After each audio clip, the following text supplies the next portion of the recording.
Sejam bem-vindos a mais um IELCast do Piauí. Para o mundo! E aí, Kilson Jones? Tudo tranquilo, graças a Deus. A voz do além. Vamos que vamos, né? Uma semana especial, Semana OAB 2021, OAB, hein? Piauí. Maravilha. É do Piauí para o mundo, né? Do Piauí para o mundo. Tá muito bacana essa série de bate-papos. Você é nosso convidado muito especial. Então já fica aí, já ativa o sininho, já dá aquele like, compartilha e se inscreva no canal, que é muito importante, né, Kilson? Exatamente. Compartilha, né? Se inscreve no canal. Se inscreve no Conteúdo canal, desse de graça, dá um maravilhoso. like, né? Como é que é o like, Gonçalves? Like é assim. Como é que a meninada chega agora no shopping pra ti? Eu sou seu inscrito. Muito Antes bacana. como é que era? Eu tô lhe vendo na TV. Você tá bonito, cara. Tá de Heron. Hero veste o homem atual, né? Essa é a nova coleção da Heron? Nova coleção da Hero. Tá espetacular, hein? Por exemplo, o advogado vai visitar um cliente em um momento diferente. Tá em ascensão. Com fraternização. Com fraternização. Vai de Heron. Tem que ir de Boa, Hero. boa dica, boa dica. Heron que você encontra no Teresina Shopping. Também no Teresina Shopping, loja própria. Em qualquer loja. Noroeste. Em qualquer uma das lojas? Piauí e Maranhão. É mesmo, Piauí, Kilson Jones, Maranhão. é isso. Então é isso, lembrando que nós estamos com o IELCast no YouTube, todas terças, quintas e sábados, tá? É o primeiro podcast em TV aberta para 8 estados do Brasil. Essa semana totalmente diferente, a gente está abrindo essa oportunidade, a gente ter 3 sequências de bate-papos por conta da OAB. Ficou terça, quarta e quinta, né? Terça, quarta e quinta. Você pode nos acompanhar em todos os canais de áudio também, Amazon Music, Spotify, todas as plataformas de áudio, todas. E no TikTok, nós batemos essa semana mais de 10 milhões de visualizações somente no TikTok, então vai lá e já dá um alô pra gente. É a plaquinha. Tá vindo a plaquinha. Comenta lá também no Instagram, que é muito bacana. Agradecer aos nossos patrocinadores aqui do IELCast, começando pela Formato, que é a melhor empresa de corporation office, ou seja, se vai montar um escritório de advocacia... Formato. Tem que ser, né? Tem que ser O formato. cara já chega e diz, não, tá bem sucedido. 7 anos de garantia. É um espetáculo, né? Espetacular. Agradecer demais a toda a equipe da Faculdade Santo Agostinho, que sempre está com a gente, UniFSA, a favorita com o melhor lanche do Brasil, a Jupi Alimentos. Agradecer a Noroeste, as lojas que vendem moda, a melhor internet do planeta, link dedicado pra gente. E aí, Félix, beleza? Tudo bem. Tudo tranquilo. Como é que é? Tudo bem. Félix, você tá bem? Internet boa? Estou... Qual é a sua internet, Félix? Ora. É brincadeira, hein, velho? Eu não sei não. Não sei não, mas é a Hora Telecom, a melhor internet do Brasil. A Medifarma, alô, seu Luiz, aquele abraço muito especial. A melhor comida de Teresina, que é a do Texas, e texano do Grupo Texas, enfim, a todos vocês, tá? É isso. Agradecer a nossa equipe. Tá começando mais o IELCast. Já ativa o sininho, dá aquele like pra gente. Hoje nós vamos receber com muito carinho ele, que é advogado há 18 anos, concorre agora à OAB Piauí 2021, né, pela segunda vez. Lembrando que ele é nascido no dia 1º de fevereiro de 1980, tá? 41 anos, embora ele diga que tem a carinha de 33, 34, né? Nessa época. É natural do nosso litoral de Parnaíba, o que é muito bom. E a gente traz aqui uma salva de palmas para ele. Carlos Henrique de Alencar Vieira, seja bem-vindo! Seja bem-vindo! Obrigado pela presença. Eu te agradeço, Kilson Jones, ouvintes aqui da IELCast. É uma grande satisfação para mim estar podendo falar para vocês. Pode encostar a mão um pouquinho aqui. Podendo falar para vocês, inclusive para toda a advocacia do nosso estado do Piauí. O público essa semana é bem advocacia, né? A galera vai assistir com gosto. Você usa óculos? Não. Não usa? Em que pese precisar. A Eu esposa já estou aqui com... Assim, né? Esposa usa? Não sei. Sou divorciado, namorada não usa. Pronto, a namorada não usa. Mas aqui tem um presente, caso você queira dar para a namorada. É um presente de um voucher da Ótica de 50% de desconto em qualquer óculos, na compra de um óculos na Ótica, que é a mais moderna do Brasil, no Shopping Puti. Tem óculos da Prada. Da Fendi, né? Vou utilizar. Pronto. Então logo passa essas eleições e nós sejamos vitoriosos. Irei comemorar na praia com óculos comprados lá e com esse desconto. E aqui, faz bem. Faz certeza. Boa ideia. E aqui é um presente. A sua namorada gosta de um champanhe? Gosta de As mais advogadas espumante. gostam de comemorar suas causas como? espumante e brindando com espumante. Advogado de sucesso faz isso, né? Exato. Também. Então, olha, aqui tem um Aurora Moscatel do iBeer, que é o primeiro depósito 24 horas online delivery. Exatamente. Se ela tiver no escritório, ganhou uma causa, Kilson. Sim, comemora Aí liga como? iBeer. Aí liga pra iBeer, vai deixar no escritório? Rapidão, 10 minutos. Esse aqui é um presente, ó. Muito Gelatina. obrigado. Irei comemorar no domingo, após a nossa vitória no dia 21. Aí, tá certo. Estaremos aqui comemorando com esse espumante aqui. Muito Olha, obrigado. eu quero ver, hein? Tá vendo? Se Deus permitir. Quem é Carlos Henrique de Alencar Vieira? Carlos Henrique é um jovem advogado, que eu me considero aí um jovem advogado que pese já ter 18 anos aí de atuação, que representa 90% da advocacia do Piauí. Nasci em 80 em Parnaíba, vim para cá fazer o 3º ano científico, à época, como a maioria das pessoas que vêm do interior morar aqui em Teresina. Mas vamos lá, vamos dar uma linha de tempo aqui, É, vamos vamos criar lá. esse cronograma. Vamos Você lá. nasceu em Parnaíba, como é que era a tua família, teus pais? Como é essa família, Pronto. cara? Minha mãe, servidora do INSS, professora. Meu pai, aposentado, ele era deficiente visual, ele foi perdendo a visão gradativamente. Quando eu nasci, ele tinha um pouco, enxergava um pouco, mas na minha adolescência ele praticamente perdeu totalmente a visão, não é? Meu irmão é bacharel em Direito, mas antes mesmo de concluir o curso, ele passou no concurso da Caixa Econômica, assumiu em Campo Maior. Foi meu gerente, rapaz. Exatamente, da Caixa. Mas vai devagar pra gente entender essa linha do tempo. Pronto. Pra gente, Vamos lá, voltando. Pra gente entender, pra gente criar um cronograma. Vamos lá, vou ser bem detalhado. É melhor pra Pronto, eu iniciei meus estudos no Colégio das Irmãs, Parnaíba. Parnaíba. Minha mãe era professora no colégio em frente da minha casa, no colégio do estado, e ela achava que eu já estava alfabetizado, segundo ela, praticamente alfabetizado. E lá não deixaram eu pular, de certa forma, um ano. E ela me colocou nesse colégio. Eu, de certa forma, fui adiantado um ano. Eu não fiz o Jardim 2 à época. Passei já diretamente para a alfabetização. Passei 2 anos lá e quando eu fui para o Cobrão. Não sei se você estudou no lugar. Claro. Professor Avenida Nova. De qual dos Cobrões? Cobrão ali próximo ao Gaúcho. Pós-Gaúcho, Perto da Avenida Pedro São Machado. Sebastião. Não, Pedro Machado. é. Eu não estudei no Cobrão. A minha irmã e meu irmão ainda estudaram naquele Cobrão de baixo ali do centro. Eu já estudei no Cobrão ali do lado do Gaúcho, Você era Pedro da turma Machado. do Cobrão ali. Cobrão, tinha o buzu do Cobrão, não sei se você chegou a frequentar um ônibus que era só para os alunos do Cobrão. Então lá eu fiquei até o 2º ano científico. Então vamos lá. Mas foi uma infância tranquila? Seus pais tinham posses? Faltou alguma coisa? Não faltou nada, mas também classe média, né? Média, baixa, média, média. Meu pai, como disse, aposentado, tendo com muita dificuldade de pagar o curso de Direito do meu irmão, que ele, como eu falei, concluiu na Unifor. E antes mesmo de concluir, ele assumiu esse concurso da Caixa. Minha irmã, formada em trabalha até com a sua irmã na Ilha Grande. É Esse enfermeira? detalhe, é enfermeira. Olha aí. Ela é enfermeira. É uma família de concurseiros. E eu fui o único que aceitei e encarei esse desafio de advogar. Por isso eu sofri tanta pressão da família, da mãe, do padrinho, de todos para estudar para concurso. Ei, Carlos, como é que era essa pressão dos pais assim em relação aos estudos? Eles falavam, eu até comentei sobre isso, que a mudança da realidade que vocês viviam, ela só poderia se tornar através, obviamente, dos estudos? Exatamente. Minha mãe sempre primou muito pelos estudos. Minha mãe é formada, tem 3 cursos superiores. Pedagogia, administração, passou já na década de 80 no concurso do INSS, e ela sempre pregava isso. Eu estudava no Cobrão, eu até costumo dizer que era um dos top 5 lá do Cobrão, mas quando vim pra cá, senti a diferença, viu, Eldes? Sentiu? Senti. Fui pro Tu era Anglo, CDFzão lá, não? Lá no Cobrão, sim. Era um dos melhores da turma. Todos os colégios, inclusive, são médicos. Era o doutor Luizinho, que é cardiologista aqui, a doutora Aline Freitas, que é médica em Parnaíba, a doutora Gabriela, que é médica. Eram os 5 melhores ali da turma. E agora eu tive esse detalhe. Eu gostava sempre de estudar só as coisas que eu gostava. Por exemplo, história, geografia, biologia. Minhas notas eram sempre lá em cima. Agora, matemática, física, eu já tinha uma certa dificuldade. Quando eu vim para Teresina, essa dificuldade ficou bem mais potencializada. E Parnaíba era uma criação diferente, porque é uma cidade muito menor do que a capital. Sim.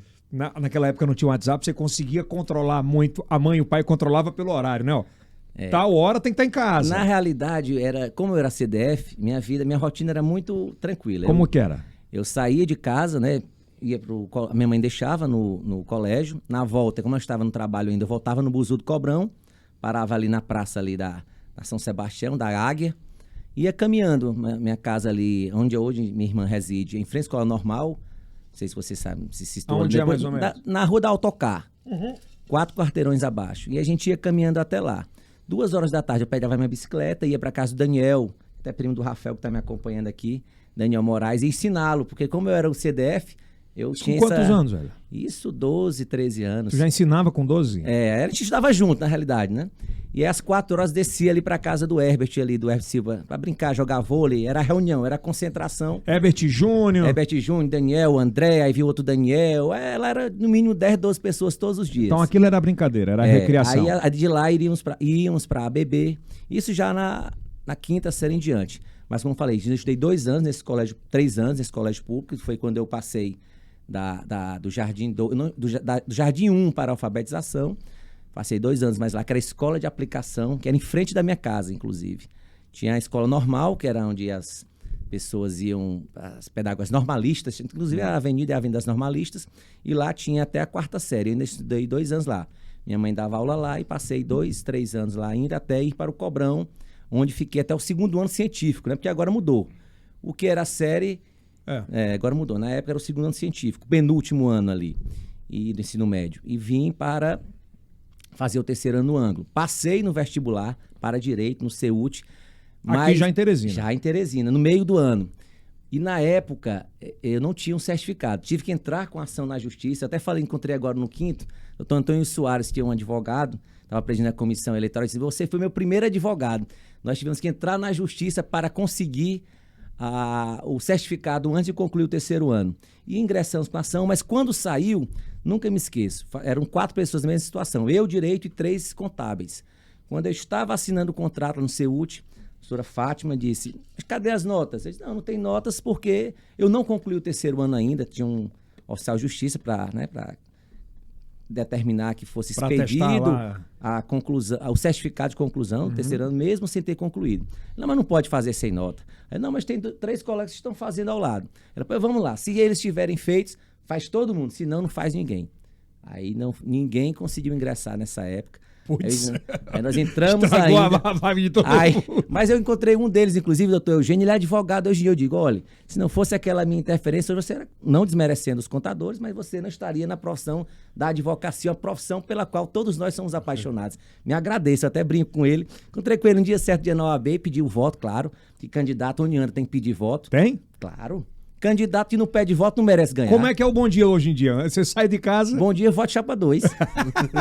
Tá desse jeito? É desse jeito, porque tem que pedir o voto. Então, voltando, ingressamos com a ação ainda para poder adentrar fora do prazo, não conseguimos. Aí voltei a Parnaíba, fui pro Delta, aí já fui pro Colégio Delta. Lá embaixo já. Em 97, Tintim, na minha Rodolfo. época. Tintim, Rodolfo, passei 6 meses. Aí fiz novamente. Fiz no Crato, fiz no Unifor, mas fiz na Federal, na UESP, passei na UESP para Parnaíba e passei em Direito no CEUT de novo. Quis o destino. Chegou a ter aula do Iveltman? Sim. Tintim, Antônio José.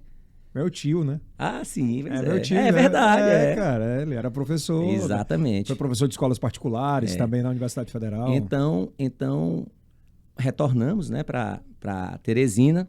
Terminei em 96, foi essa problemática, eu fiquei em Parnaíba. Aí em 97 voltei para Teresina, foi quando passei novamente para o CEUT. Acho que o destino queria que eu me formasse no CEUT. E aí assim eu fiz. Formei no CEUT, em 2002, a 3ª turma. CEUT ainda era bem pequena. Hoje nessa eleição tu recebeu críticas, se formou em universidade particular? Sim. Existe, inclusive, meu amigo, que existe algumas pessoas que dizem que para ser presidente do AB Piauí tem que ser formado pela Federal. É bom falar sobre isso. É obrigatório, cara, para ser presidente da OAB? Claro que não. Ele tem que ser obrigatoriamente ter passado na escola ou na faculdade pública? Essa prerrogativa. Claro que não. Eu acredito que para ser presidente do OAB, a prerrogativa é saber e conhecer a realidade da advocacia. E isso eu sei. Por isso, e representar a advocacia. Por isso que eu acredito que o nosso nome é o nome que está mais credenciado para presidir a OAB. É um preconceito isso? Eu acredito que sim, não deixa de ser. Porque é desmerecer os colegas que têm valorosos colegas nas universidades públicas, claro, nós sabemos disso, mas também existem muitos bons alunos e bons valorosos colegas que se formam em faculdades particulares. A minha mãe sempre dizia isso: quando se quer, independente de onde você esteja, você vai ganhar na vida. O importante é sua força de vontade, sua capacidade, sua perseverança. E minha mãe sempre dizia isso. Essa equalização entre faculdades públicas de direito e as faculdades privadas de direito, existe uma equalização hoje? Hoje em dia, o que acontece? Está tendo uma mercantilização muito grande. Aqui mesmo no Piauí, pouquíssimas ainda são genuinamente da terra. Os advogados locais que ministravam aula sabem muito bem do que eu estou falando. O mercado dos advogados professores sofreu um duro golpe, né? Atualmente existe muito ensino à distância. Então, esses professores que ministravam aulas, a sua grande maioria perderam as vagas, os postos de trabalho por conta dessa mercantilização. Hoje em dia, eu creio que, se eu não estiver equivocado, 2 ou 3 são genuinamente piauienses. As demais, a grande maioria, foram EAD, adquiridas, né, por grandes grupos educacionais e que priorizam muito o ensino à distância. Então você foi a terceira turma do CEUD? Terceira turma do CEUD, 2002. Como é que foi aquele orgulho de receber o canudo? Para mim foi muito importante. O que passou na cabeça, assim? Primeiro, aquela vontade da família me empurrando para estudar para concurso. Eu ainda fui concurseiro. Cheguei a passar a primeira fase procurador do Estado, fui até a fase de sentença na magistratura trabalhista, fiz ainda procurador federal, mas não logrei êxito. Passei 1 ano ainda estudando para concurso. E quis o destino, eu costumo dizer, até falei na reunião da docência, da importância dos professores. Nos meus 5 anos eu continuei com aquele mesmo problema, lembra? Estudar só o que gostava. Então, quando eu comecei no Direito do Trabalho e Processo de Trabalho, que eu tive 2 excelentes professores, Dr. João Batista Machado Júnior, que é procurador do Trabalho, e Dr. Ileana Mouzinho, que também é procurador do Trabalho, mas hoje me parece estar no Rio Grande do Norte. Então, foram excelentes professores que me instigaram, me motivaram a estudar o direito do trabalho e o processo do trabalho. Então, eu era um aluno mediano, mas naquelas disciplinas eu sempre me destacava. Eu sempre era o melhor aluno da turma nessas 2 disciplinas. Então, você também tinha gostava demais dessa área, né? Sim, gostava muito. E gosta, né, lógico? Gosto. E fui fazer a minha pós-graduação em Direito do Trabalho e Processo do Trabalho. E quis o destino, né, que um belo dia eu era amigo do cunhado do Elbert Maciel, quis o destino que nós nos conhecêssemos e eu disse, olha, eu estava para concurso, mas eu estava... Aquele problemático que o concurseiro vive, né? O pai, porque quando você é estudante de direito. Você tem um estágio, eu estagiava no jurídico da Caixa Econômica, estagiei no jurídico do SAI, ganhava aquele dinheirinho ali. E quando você se forma, você é um bacharel em direito, sem o dinheirinho do estágio, tendo que estudar para concurso, tendo que pedir o dinheiro para o pai e para a mãe. Eu quero entrar nesse mérito, que é importante a gente falar do jovem advogado que está se formando, que também vai ser um propenso eleitor seu. Como é que é a vida de um cara que se forma, se casa cedo, recebe a sua OAB e se vê num mercado gigantesco como um da capital, como proceder? Que portas procurar? O que é que dificulta? O que é que facilita? E o que é que você pode facilitar daqui para frente? Primeiro, nós como presidente da OAB temos que dar a possibilidade do jovem advogado entender como é a advocacia no dia a dia. Se o jovem advogado, o bacharel, o estudante de direito, não tiver estagiado em um escritório de advocacia, e a grande maioria não faz esse estágio, por quê? Explico. Porque a remuneração do estágio em escritório geralmente é menor do que a remuneração nas repartições públicas. E aí, você ganha uma bolsa de meio salário, estourando um salário, e nas repartições públicas, no estágio, nas repartições públicas geralmente se paga um salário e meio, com mais alguns bônus, vale transporte. Então, sempre é maior a remuneração do estágio nas repartições públicas. Mas o aprendizado, o dia a dia da advocacia é muito mais fácil você aprender no escritório de advocacia. Mas poucos têm essa oportunidade. E aí ele sai mesmo verde. Ele precisa desse apoio da ordem. É por isso que nós temos várias ideias voltadas para a jovem advocacia. Dentre elas, uma imersão na advocacia, com um curso de 3 meses, um curso prático de iniciação à advocacia, onde o jovem advogado vai aprender a precificar, vai ter noção de marketing jurídico. O precificar é saber quanto ele pode cobrar, né? Exatamente. O jovem advogado, ele também noções éticas. Então, hoje em dia, o jovem advogado, ele não sabe sequer. Mas não tem isso hoje, não? Tem. Não. Hoje em dia, na prática, quando você sai para o mercado de trabalho... A OAB não oferece? Não. Esses cursos de iniciação à advocacia voltados para a prática não estão acontecendo mais. Inclusive, nos debates isso ficou bem claro, que ou por conta da pandemia... Né, a pandemia pode ter atrapalhado? Creio que não, Iol. Você já vinha em desuso. Eu ministrei aulas nesse curso de iniciação à advocacia nos últimos anos, nas últimas gestões, e lá, inclusive, eu sempre percebia dos alunos, eles dizendo, poxa, gostei muito, porque as outras vezes, as outras disciplinas, não tinha esse ar tão voltado para a prática. Eu costumo dizer que eu não sou professor, eu sou um advogado. Mas, às vezes, me aventuro aí em ministrar aulas de prática jurídica, em pós-graduação, em curso de iniciação à advocacia. Então, é fundamental esse apoio da ordem. Esse banco de oportunidades que há várias e várias gestões é colocada no papel e que nunca foi retirado do papel. Nós iremos retirar do papel. Eu não vou fazer aqui várias falsas promessas que eu não possa cumprir e dizer que eu vou dar emprego através da OAB para todo mundo. Mas existem algumas poucas oportunidades. Existem. Algumas oportunidades existem. E essas oportunidades existentes é que nós vamos canalizar para a advocacia e não apenas para o núcleo.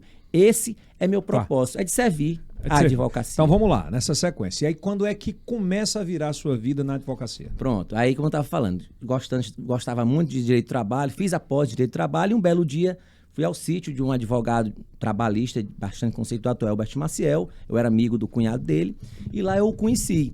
Na minha prova de OAB, inclusive, ele me ajudou a fazer o recurso. E eu disse, doutor Elbert, né? Quando tiver uma oportunidade, me dá um espaço que eu queria advogar. Minha mãe quer que eu estude para concurso, mas eu quero ganhar algum dinheiro. Como todo advogado, né? Meu pai já estava brigando, tem que pagar. Eu queria sair também, né? Mas estudante... Já era casado? Já? Não, ainda não. Namorando só? Namorando, exatamente. Não tinha dinheiro para sair com a namorada. E aí, quando pediu, o pai brigava. Eu quero ter uma oportunidade, eu quero viver da advocacia. E assim eu fiz, mesmo contra minha mãe. Minha mãe, meu filho, estuda para concurso. Mamãe, mas é difícil. Papai tá brigando porque não quer mais me dar dinheiro. Eu quero poder sobreviver da advocacia. E assim fui como advogado contratado. Passei ainda 2 anos. Foi quando eu me aventurei como jovem advogado. Foi a época que ele pensou em fechar o escritório lá do espaço que ele tinha na época. E aí tinha um contrato que eles... Tem algum relato na sua cabeça dessa primeira empreitada, assim, de um caso específico que mexeu muito contigo? Me lembra bastante essa época, me marcou muita atenção. Na época, ainda é o escritório ali na área de Abreu, e a Justiça Federal, os mais experientes vão lembrar, era ali em frente ao Karnak. E eu, estudante, né, concurseiro, mas contratado, mas ainda ganhando muito pouco, eu fiz uma parceria com o escritório de Minas, que eram os expurgos do FGTS. Então, eram mais de 1000 processos, para fazer um pente fino, digamos assim. E eu ia diariamente pegar todos esses processos físicos, só que na época era muito caro o estacionamento que existia ali do lado da Justiça Federal. E eu ia a pé, da Arelino de Abreu até a Justiça Federal. Quantas e quantas vezes eu fui com a pilha de processos parando no meio do caminho, porque eu não conseguia, na realidade eu não conseguia ir até o final sem parar, e também era muito caro. Se você imaginar, se eu fosse todos os dias pegar o processo, colocar meu carro no estacionamento, ao final do mês eu gastaria quase todo o valor de ajuda de custo que eu ganhava só com estacionamento. Então esse foi um período marcante. E outro período marcante também, acho que a Jeane vai lembrar, a Jeane é uma grande amiga que acompanha o Dr. Elbert até os dias de hoje. E na época eu me lembro com vocês também, um cliente que ligou muito zangado, dizendo, olha, que acordão, fizeram um acordão aí, não me avisaram, e tudo era o acórdão que havia sido publicado, né? Então essas duas passagens, uma hilária e uma que me remonta à dificuldade do início da advocacia. Mas essa deu uma grana boa? Não, essa não deu, essa não deu muito boa, não. Eu fiz um pente fino. Ainda não. Tava plantando. Aí tava plantando. E aí foi quando eu me aventurei como jovem advogado, fiz esse contrato que era do Elbert, eles rescindiram e olha, contratei um Carlos Henrique, eu já tomava de conta desse contrato, como contratado dele, né? E assim eu fui contratado. E nesse primeiro contrato eu botei como valor embutido do valor mensal fixo, uma sala. Foi o meu primeiro escritório, foi na sede do Sintel. Queria mandar um abraço pro Moro e pra Fatinha, que acompanharam toda a minha trajetória na minha carreira jurídica, ao Elbert também, claro, né, que eu acho que, em que pese alguns queiram imputar de ingrato, uma coisa eu sei que eu não sou, Elbert, é ingrato. Falam que você é ingrato? Um certo candidato já disse 2 vezes, e eu não sou ingrato. Pode falar que é meio de bar, pode falar. O doutor Raimundo disse, e eu não sou ingrato, não, eu sou muito grato, sou grato ao Elbert Maciel e sou muito grato à advocacia. Mas por que ele aponta que você é ingrato? Porque eu vim daquele grupo e não coaduno com as ideias daquele grupo. E por que não coaduno? A partir do momento que eles tinham um projeto de poder e não um projeto pela advocacia, eu automaticamente saio desse grupo. Por isso que não me considero ingrato. Eu sou muito grato. Grato à advocacia, grato às pessoas que me ajudaram. E eu fiz parte do grupo e trabalhei. Fui conselheiro, fui presidente de comissão de trabalho, ajudei na elaboração do regimento, tenho o meu trabalho e dei minha contribuição. Não posso ser chamado de ingrato porque não concordo com os rumos que aquele grupo tomou e não sou obrigado a concordar quando outros interesses estiverem se sobrepondo aos interesses da advocacia. Nos bastidores falam que isso não, mas o cara já passou por todos os grupos. Não. Uma coisa que eu tenho sempre pregado, e todo advogado piauí sabe, é minha coerência. Inclusive, doutor, ouvindo as falas do doutor Celso, ele disse que meu discurso não mudou. Mas é claro que não mudou. Quem tem coerência não muda o discurso. E eu tenho coerência. Meu discurso é o mesmo, é de levantar a bandeira da advocacia, não me junto para ganhar a eleição, vou até o final, defendendo a bandeira da advocacia, porque sei que a única chapa que representa a mudança é a chapa 2. Eu não vou ficar aqui me juntando com A, com B, com C para ganhar, depois brigo, faço parte da gestão, às vésperas da eleição rompo para de novo concorrer. E tem isso? Tem. Só tem. Inclusive agora. Ele disse que o seu discurso era desconexo. Não, isso aí foi o do outro. É o do outro, do outro candidato. Ele disse que o meu era o mesmo de 2018. E é claro que o mesmo de 2018. O meu discurso é o mesmo, porque eu mantenho minha coerência e eu estou do mesmo lado, o lado da advocacia. Então você está do lado da advocacia. Vamos lá, Kilson. Na sua carta de propostas, a gente nota a preocupação com a advogada, a mulher advogada. Sim. A mulher a mulher advogada vem sofrendo violência sexual, moral, e por isso essa preocupação? Claro, nós iremos criar um núcleo para acolher essa mulher advogada vítima de qualquer tipo de violência. Deixa eu dar um adendo aqui, desculpa, mas é importante a sua pergunta, eu quero só fazer uma adendo. Por que acho que, não sei, me corrija se eu estiver errado, que eu sou um pouco fora desse mundo. É a primeira vez que todas as vias são mulheres? Não, na vez passada era Nayara. Não, na vez passada já era. Só tínhamos uma candidata que era mulher, nós éramos 4 candidatos. Mas o porquê desse despertar tão forte? Porque as mulheres já vêm clamando. É claro, ela tem tomado espaço. Então, assim, o que é que eu verifico? Dessa vez, por pouco, nós tivemos várias candidatas. Doutora Nara foi candidata, doutora Daniela foi candidata, doutora Nayara foi candidata, e todas pontuavam.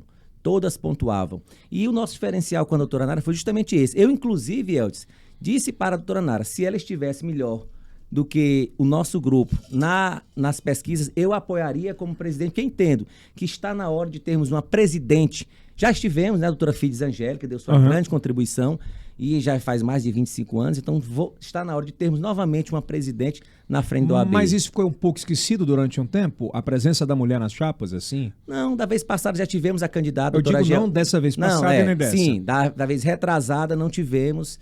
Acho que na época foi Chico e Lucas Vila.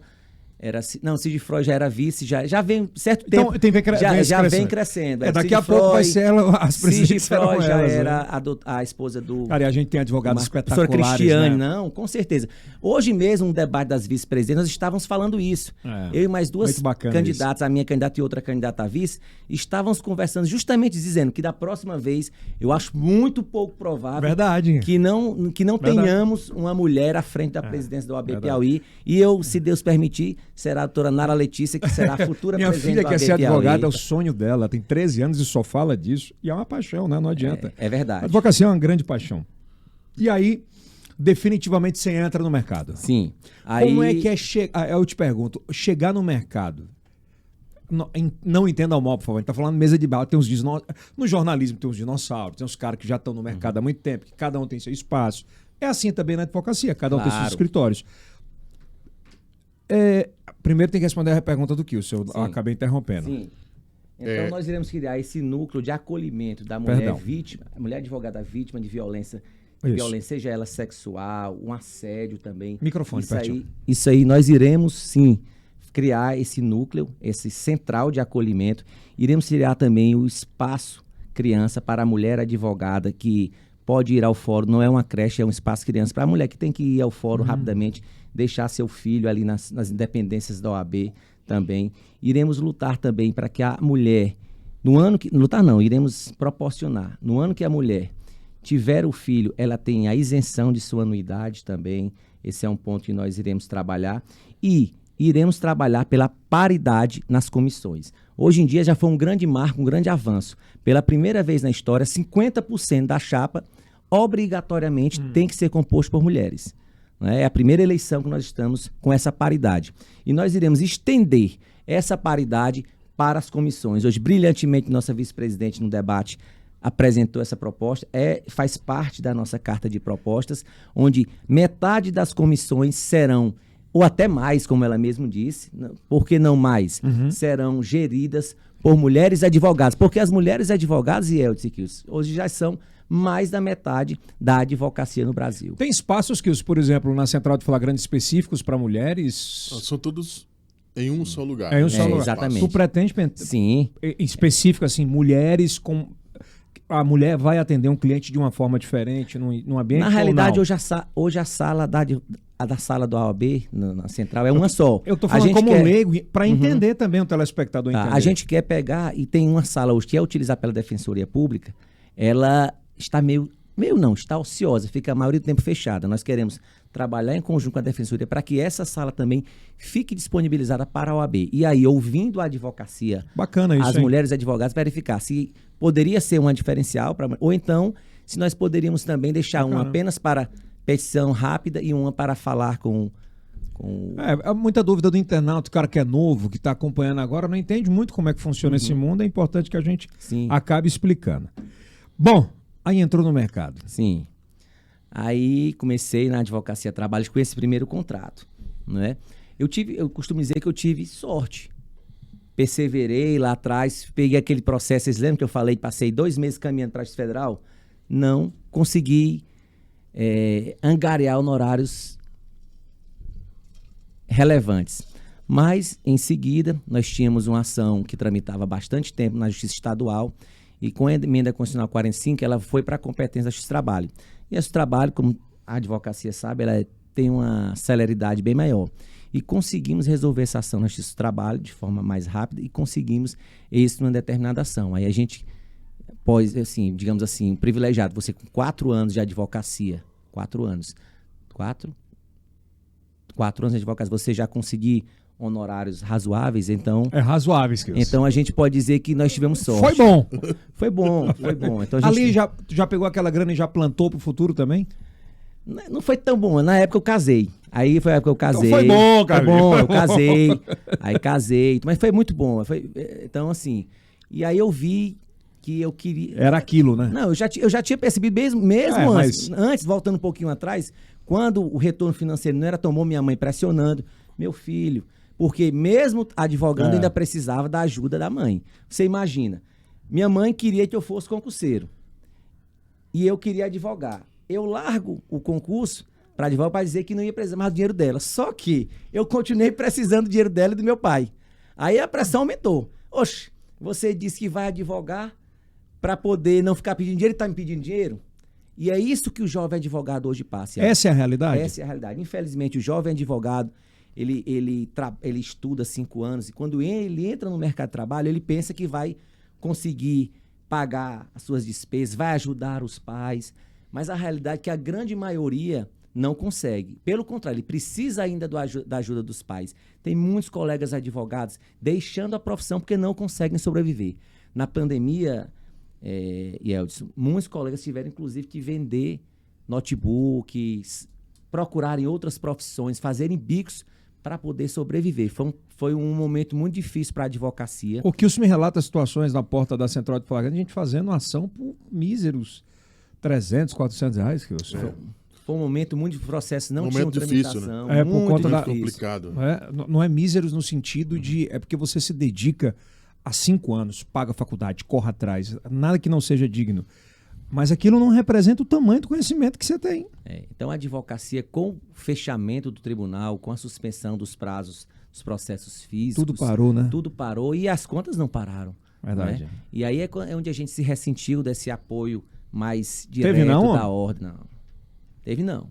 Eu estava lá, na porta do fórum, mesmo não fazendo parte da gestão, cobrando o retorno das atividades, juntamente com outros colegas. Nós estávamos lá, mobilizados pela advocacia, porque vários colegas não estavam conseguindo sobreviver, mas eu não vi ninguém da ordem levantar essa bandeira e cobrar do Por Tribunal exemplo, de Justiça. dava para dar uma segurada na anuidade? Dava. O presidente disse que não dava não, que era crime. Não pode diminuir. O provimento 185 disse que você não pode reduzir, mas você pode facilitar de outras formas. Como? Aqui no nosso estado vizinho Maranhão, você divide o preço cheio em até 12 vezes. Com isso, você diminui a inadimplência. Eu digo isso conversando com os colegas advogados. Eu tenho um amigo que ele advoga mais no Piauí, mas por ironia do destino, ele pagou a suplementar, mas não pagou daqui. E ele explicou para mim, lá no Maranhão eu pago em 12 parcelas no boleto, e eu consegui pagar, acho que 80, ele até disse o valor por mês. E aqui eu não consegui, porque se eu fosse fazer a divisão, ia ter juros. A gente pode também trabalhar com cashbacks, fomentar a capacitação e dar um desconto conforme essa participação nos eventos da própria ordem. Podemos fomentar também a questão de um desconto para quem possui menos capacidade contributiva. É uma proposta totalmente execuível que eu vi do colega Almir Reis, do Pernambuco.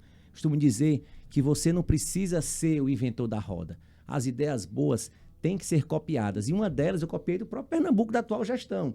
E essa outra eu copiei do candidato da oposição, que é a diretoria em ação. O nosso compromisso é estar no fronte, ladeando a advocacia, nas trincheiras da advocacia no dia a dia. Semanalmente nós iremos visitar um nicho da advocacia aqui em Teresina, as unidades prisionais, iremos visitar as delegacias, iremos visitar os bancos, que hoje em dia nós temos nossas prerrogativas violadas em qualquer lugar. No banco, o caixa do banco quer questionar o percentual que você está cobrando do seu cliente. O médico perito do INSS não quer te permitir a você acompanhar seu cliente, mesmo com a autorização expressa dele. É um juiz que profere uma sentença. Hoje o advogado absurda. sofre muito isso? Sofre demais. Diariamente. E qual é o sofre. papel da OAB nisso? Primeiro tem que fazer conscientização. Em chegando na presença da OAB, nós iremos fazer visitas aos superintendentes dos bancos, à corregedoria, ao superintendente do INSS para mudar essa realidade. E o atual não fez isso? Não. O que acontece? A Comissão de Prerrogativas atuou. Sempre que tinha, ela atuava. Mas a gente entende que algumas ações deveriam ter sido feitas de forma mais célere. Exemplo, desagravos. Tivemos desagravos que duraram meses, quase um ano. Enquanto o outro, eu estou aqui defendendo sempre a advocacia. Outro desagravo, com menos de um mês, foi votado e aprovado para ser feito. Então, a gente tem que ter essa celeridade em todos os desagravos e não apenas em eventuais desagravos de apoiadores. Teve favorecimento, cara? Teve. É muito duro isso aí que você está falando. Não, eu já disse isso para ele pessoalmente. Eu disse para ele. Favorecimento. Não é favorecimento. Vamos lá. Então vamos lá, me explica. Vamos lá. O que acontece? Se você for um apoiador da atual situação, você vai ter uma celeridade maior. E a gente quer que isso seja para todos. E o nome disso aí é favorecimento. E outra, digamos mais. O que aconteceu muito também? Pessoas que não votaram na atual gestão e não apoiaram a atual gestão foram retirados de ministrar cursos na ESA. Por exemplo, em subseções aqui do estado do Piauí, por conta de uma rivalidade histórica do grupo do atual presidente com o grupo da subseção, ele não ia à subseção. E nós seremos o presidente de toda a advocacia. Tinha caça às bruxas? Tinha. É duro? Tinha. Nessa gestão? Tinha. Eu conheço colegas que não tem, então? Tem. Eu conheço colegas que foram impossibilitados, inclusive, de assumir uma presidência de uma comissão por terem votado em mim. Colegas que estavam convidados para participar de mesas na OAB e eram sutilmente convidados para não participar por conta de terem votado na gente. E o que acontece? Só para pegar o gancho. Não presenciei ninguém dessa atual gestão ladeando a advocacia. E quando eu falo ninguém, eu falo também do candidato da Chapa 1. O candidato da Chapa 1 é gestão. Diga o nome. Dr. Raimundo Júnior, ele é gestão. Ele está querendo falar em mudança, sendo que ele é gestão. Como é que você passa, Yeltsin, 2 anos e meio aplaudindo, batendo palma, sendo conivente com as omissões, e às vésperas da eleição, aos 45 minutos do segundo tempo, você vem aqui dizer que é oposição? Você acha isso crível? Reflita a advocacia. Por isso é que eu não mudei meu discurso. O nome disso é coerência. O nome disso é posicionamento.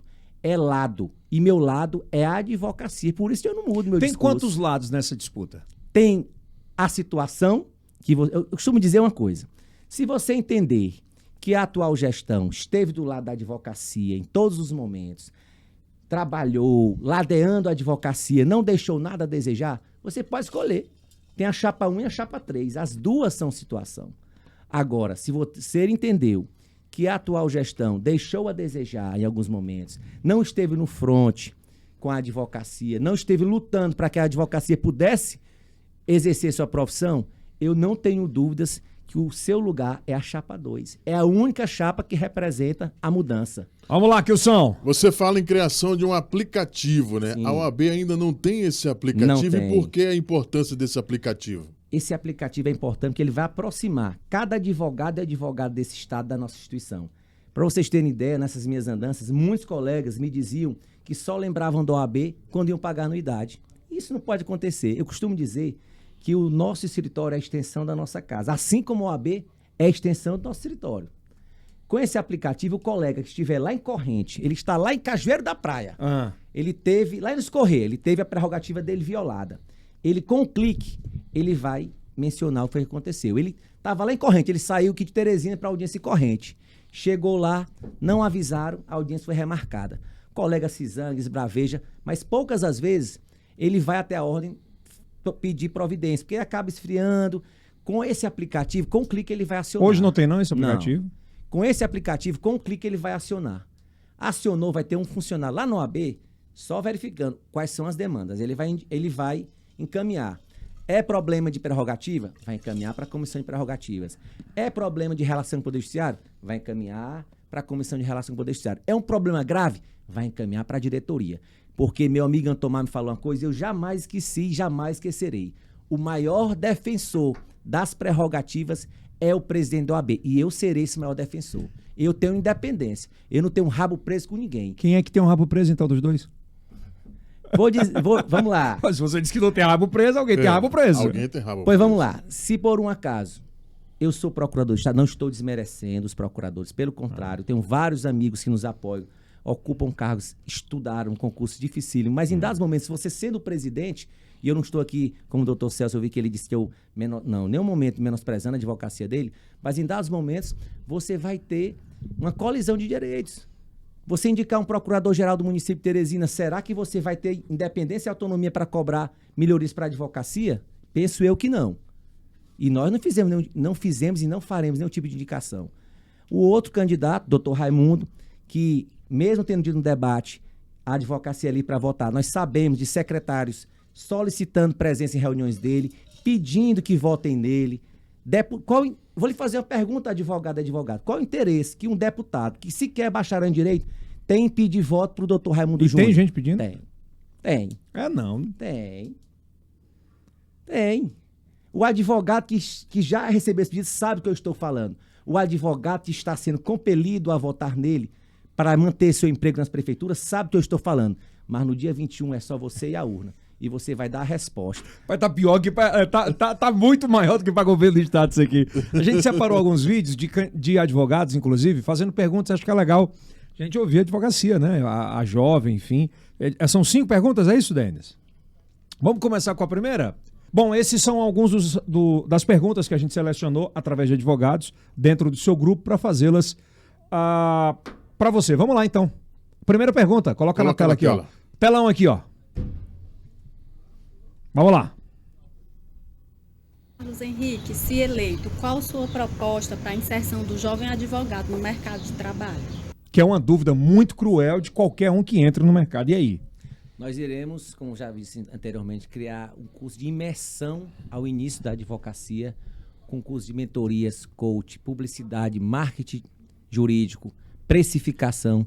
Durante 3 meses, o jovem advogado vai saber como é a realidade da advocacia. Esse curso dura 3 meses. 3 meses. É uma verdadeira imersão na advocacia para ele sair sabendo como advogar.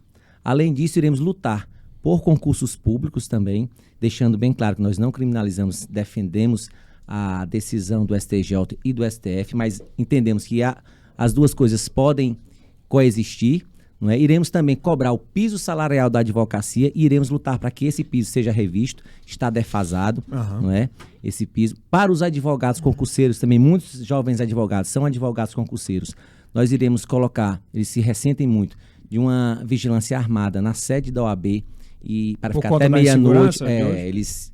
Muitos colegas me falaram que tem muito receio De assaltos, de né, e tal. assalto.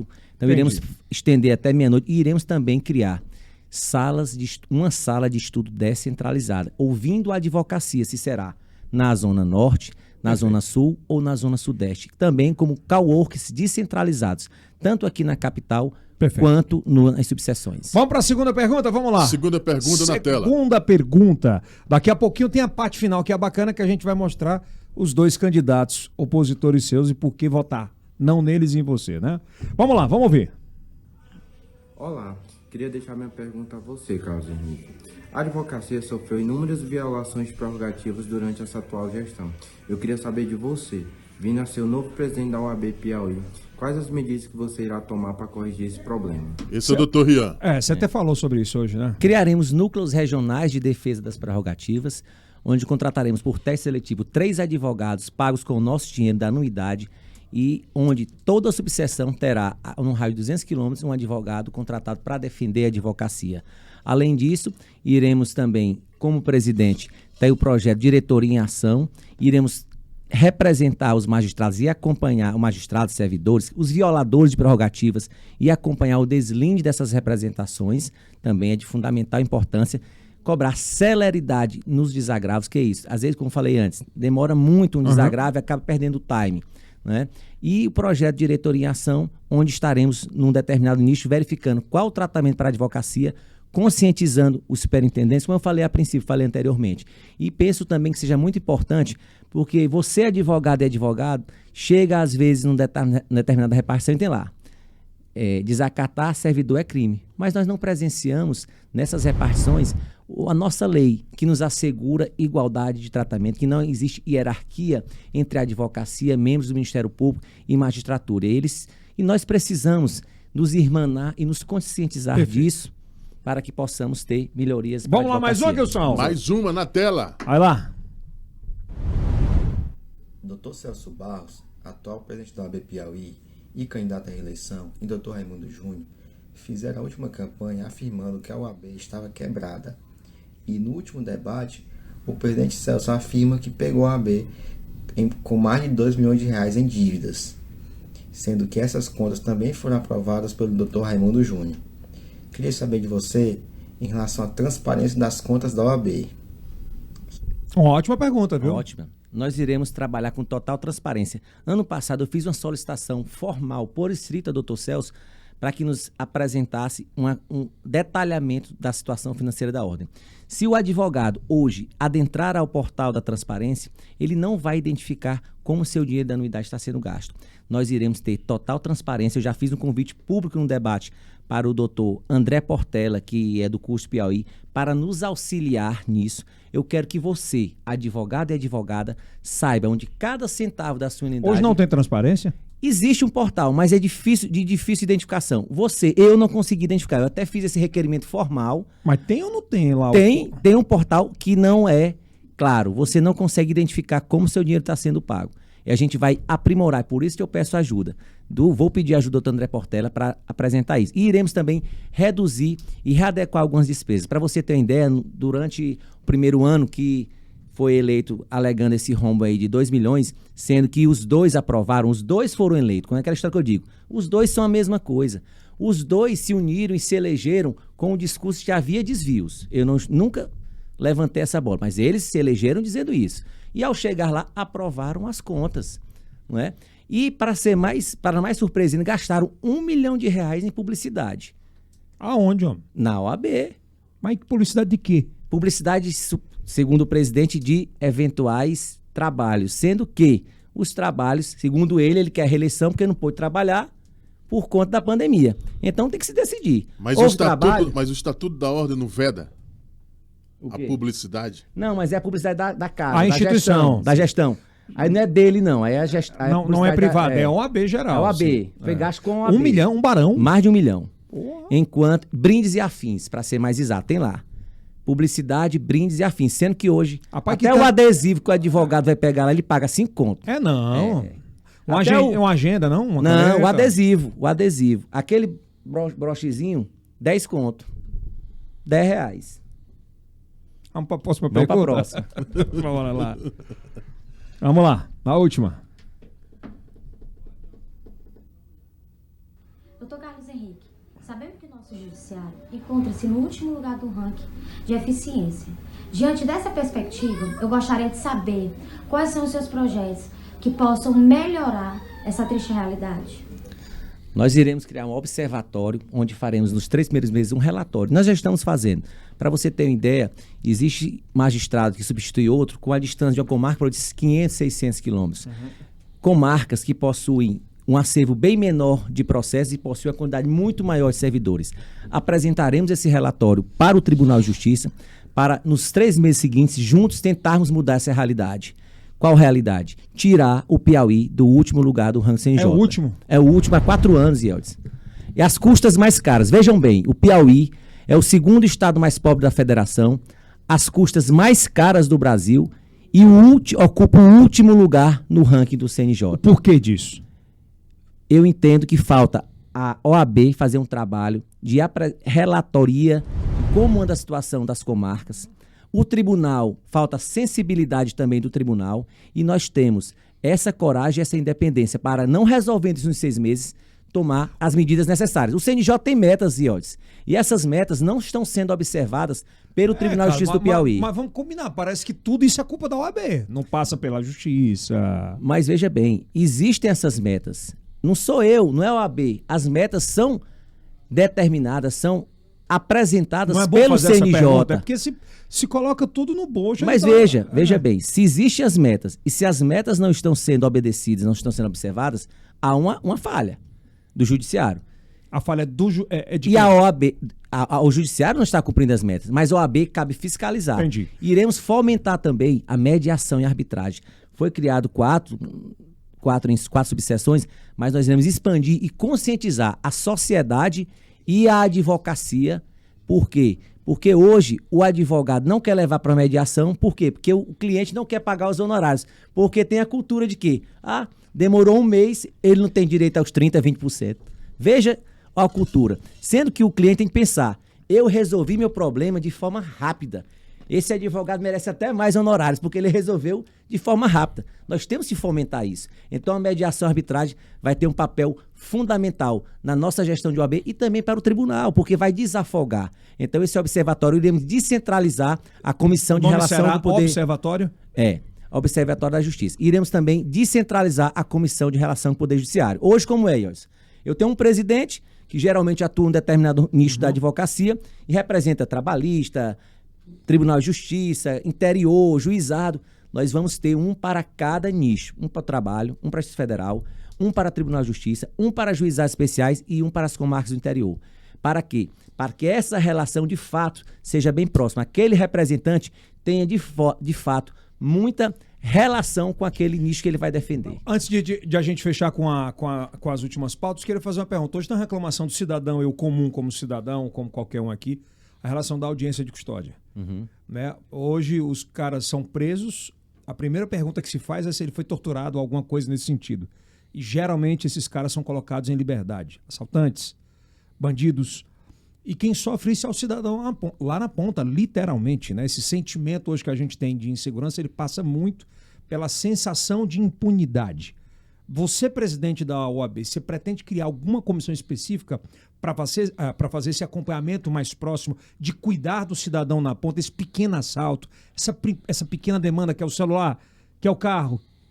Para a gente é muito. Nós né? já temos várias comissões temáticas que podem olhar e cuidar desses casos. O problema é que as comissões ficaram paradas, Ialdes. Mas não foi a pandemia? Não, mas aí ela poderia ter agido. Algumas comissões trabalharam, mas a grande maioria ficou parada mesmo antes da pandemia. Por quê? É a história que eu volto a dizer. A união nefasta que aconteceu há 24 horas da eleição, você pegou 2 grupos antagônicos, historicamente antagônicos, se juntaram para ganhar a eleição e ficaram, assim que assumiram, se degladiando lá dentro. Então, as indicações do Dr. Raimundo Júnior, a maioria não conseguiram trabalhar porque não tinham o apoio do Dr. Celso. E aí ficaram se automutilando. E quem pagou essa conta foi você, advogada, foi você, sociedade, que não teve as comissões trabalhando. A vice-presidente, que faz parte da chapa do Dr. Raimundo Júnior, que é a coordenadora das comissões, para você ter uma ideia, eu não vi em nenhum momento ela levantar a bandeira das comissões ou da advocacia. Eu a vi sim, levantar a bandeira do cursinho dela, lá na avenida. Mas para a advocacia eu nunca vi. Ele vai estar aqui para falar sobre isso. Fiquem tranquilos, todo mundo vai ter espaço. Pra gente fechar, me dá a imagem de um dos candidatos aqui, por gentileza, pra gente fechar. Aliás, os dois candidatos, vamos colocar na tela aí, ó. Raimundo Júnior e Celso Barros. Você, jovem advogado, por que você não votaria em você mesmo e votaria no Raimundo Júnior? Raimundo Júnior. Porque eu não entendi. Por que eu deixaria de votar em ti para votar no Raimundo Júnior e por que eu não votaria no Raimundo Júnior para votar em ti? Eu votaria... Microfone aí, tá? Eu votaria no Carlos Henrique, porque o Carlos Henrique conhece a realidade da advocacia. Ele veio lá de Parnaíba, sem parente, sem nenhum contato no meio jurídico e conseguiu seu espaço na advocacia, passando por todas as dificuldades que todo jovem advogado passa. Ademais, por que não votar no Dr. Raimundo Júnior? Primeiro, porque o Dr. Raimundo Júnior representa um grupo que está no poder há 20 anos, ele e Dr. Celso se revezando os mesmos grupos. Para você ter uma ideia, só para que a gente definir e desenhar aqui. Dr. Raimundo Júnior se juntou ao Dr. Celso para tirar o candidato do Dr. Chico, que era o Lucas Vila, certo? Aí tinha Lucimar, tinham todos eles. Ganharam, ficaram se degladiando, mas ficaram para o grande público juntos, unidos até as vésperas da eleição. Quando chega nas vésperas da eleição, ele se junta com aquele que supostamente ele seria o responsável pelo rombo na OAB, que hoje é o candidato a presidente da CAP dele. Quem é o cara do rombo da OAB? Não. Segundo, na época passada, na gestão passada, as contas da OAB estavam com um rombo de 2 milhões de reais. O Conselho Federal parece que atestou, mas essas contas foram aprovadas. Essas contas foram aprovadas. E agora, eles que se elegeram difundindo esse rombo, que aprovaram essas contas, estão aí, pegou um para ser o presidente da CAAP e o outro pegou o outro para ser presidente da CAAP. Tá, mas vamos focar aqui, né? Sim. No Raimundo Júnior. Por que você não votaria no Raimundo Júnior e votaria em você? Porque a advocacia do Raimundo Júnior, diferentemente da grande maioria da advocacia, ela ganha com a lentidão do judiciário. O diferencial da advocacia dele é a lentidão do judiciário. Por isso que eu não acredito que ele vá lutar por melhorias do judiciário. Esse projeto dele que ele está apresentando, ele sabe que ele deveria ir na corregedoria e não ir para a porta de fórum. Por isso é que eu acredito que ele não esteve do lado da advocacia durante esses 2 anos e meio, porque só agora está aparecendo. Não votaria nele por isso. Por que não votaria em Celso Barros? Dr. Celso teve a oportunidade, já ocupou os mais diversos cargos, secretário-geral. Para você ter ideia, quando eu fui receber minha carteira, o Dr. Celso já estava fazendo parte da gestão. Conselheiro federal, presidente, e em meu sentir, sua gestão foi apática, foi encastelada, se limitou a emitir notas e ofícios, enquanto a advocacia quer um presidente atuante, um presidente que vá para a linha, para o fronte, para a linha de frente, que esteja lá no fórum, perguntando para o magistrado por que ele está querendo precificar os honorários do advogado. Perguntando para o corregedor por que na vara tal não existe juiz, por que na comarca tal está sem juiz. É isso que a advocacia quer. E é por isso que eu votaria no Carlos Henrique. Mas para a gente fechar aqui, né, o IELCast de hoje, esse episódio, por que votar em você e não votar neles? Porque o Carlos Henrique representa 90% da advocacia. Perguntem quem é o Carlos Henrique na Justiça do Trabalho. Sempre tratei com urbanidade meus colegas. Minha advocacia é uma advocacia igual à sua, onde eu estou lá todos os dias, pedindo os alvarás, pedindo a tramitação dos meus processos. Eu não tenho entrada franca em determinados processos. Então, meu amigo, minha amiga, eu represento 90% da advocacia. Igual a sua, igual a minha. E represento a única mudança. Eu sou a única mudança. Eu vou dizer, os dois são farinha do mesmo saco. Putz. Dr. Celso e Dr. Raimundo Júnior são farinha do mesmo saco. Eu sou a única mudança. Eu não tenho medo de errar e dizer isso. Eles dizem nos bastidores, pelo menos é o que eu escuto, que você está fora do páreo. A pesquisa é verdadeira? Eu tenho pesquisa. Eles sabem. Você chuta cachorro morto, Yeltsin? Eu nem chuto. Ninguém chuta cachorro morto. Eles sabem. Por que os ataques à minha pessoa? Porque eles sabem dos reais números das pesquisas. Eles sabem quais são os números. E você, advogado, vai dar a resposta no dia 21. A advocacia quer liberdade para escolher. Nós não podemos aceitar que práticas da política partidária sejam colocadas na eleição de ordem. É inadmissível você trabalhar com pesquisa fake, com coação de advogado. Mas o advogado livre, independente, o advogado não aceita o voto de cabresto. Ele vai dar a resposta nas urnas e vai votar na chapa 2. Só para dizer uma coisa, para finalizar. Você, advogado, já até falei, vou reiterar. Se você acredita que a ordem foi a mil maravilhas, trabalhou, esteve a seu lado diariamente, escolha um dos dois. Pode escolher. Eu estou dizendo aqui para vocês. Vote nesse ou nesse. Mas se você acredita que a ordem deixou a desejar, não esteve ao lado da advocacia durante a pandemia, quando você, advogado, estava passando necessidade, seu lugar é a chapa 2. A chapa quem tem coragem para mudar. Só para fechar, que eu tenho uma curiosidade. Para fechar, né? Certo. Me diga uma coisa. O candidato que é eleito presidente da OAB, ele não tem salário. Não. E o porquê dessa desculpa? O que o cara ganha sendo presidente? Eu vou dizer, eu encaro isso como uma missão, Yeltsin. Como eu lhe falei, eu tive sorte. Você lembra que eu falei que eu tive sorte? E eu, graças a Deus, consegui meu espaço na advocacia. Hoje, dentro da Justiça do Trabalho, eu estou estabilizado. Vamos combinar que não é uma eleição barata? Não, não é. Não Principalmente essa. Essa foi algo surreal. Se fala em quantos milhões aí? Determinados candidatos aí vão gastar 4 milhões, alguns candidatos. Hã? Tem candidato gastando 4 milhões aí. Mas como isso não vai ter salário? Aí você pergunta pra ele, aí eu não posso responder. Eu vou perguntar quando chegar aqui. Pergunta pra ele. Tem candidato que está gastando aí 4 milhões. A nossa campanha é bem mais módica, né? Mas a gente encara isso como uma missão de servir. As primeiras pessoas, inclusive, que eu falei quando disse que ia colocar meu nome novamente, foi a minha equipe, as minhas sócias, as pessoas que me ajudam no escritório, e disse: trabalharei incansavelmente nos próximos 3 anos para você, advogado e advogada desse estado, porque eu sei que você quer sobreviver da advocacia. E se você quer o caminho, se você quer mudança, renovação, o caminho é a chapa 2. A chapa de quem tem coragem para mudar. Perfeito. Só para fechar. Outra? Só para fechar. Fala-se muito que baixaram o nível dessa eleição. Baixaram o nível e quem baixou? Eu não acredito. Eu aqui, eu não falei, não destratei nenhum amigo. De São forma todos alguma, meus desrespeitou amigos. Família, nada. Gosto demais do Dr. Celso, Dr. Raimundo. Falou do negócio. Doutor Raimundo, agora a verdade tem que ser dita. Doa quem doer, a verdade tem que ser dita. E eu tenho coragem para falar a verdade, porque a verdade está do meu lado. Você tem rabo preso com alguém? Ninguém. Tem um rabo preso com ninguém. Nossa campanha abraçada é pela advocacia. Não é por político, não é por secretário, não é por governador de estado A, B. Até de outro estado tem governador interferindo. Minha Nossa Senhora do Céu. Bom, obrigado, Carlinhos. Obrigado, irmão. Obrigado, Seja bem-vindo aí, viu? Obrigado, espero que você tenha gostado. Aproveita, se inscreve no canal. Essa semana inteira especial OAB, já dá aquele like, compartilha com os amigos, marca, pega um grupo assim de WhatsApp só de advogados, pega o link, Vai lá e compartilha, né? até com seus maiores inimigos de advogados. Também. Que é bom, que o cara vai lá e vai comentar, vai engajar, tá bom? Obrigado, sejam bem-vindos mais uma vez, obrigado mesmo de coração, terças, quintas e sábados ao meio-dia, às 10h30 da noite, pela Rede Meio Norte. no Meio Norte, mas em todas as plataformas digitais e no TikTok e no Kawaii, tá bom? Isso é Yelcast. Aproveita e maratona no próximo.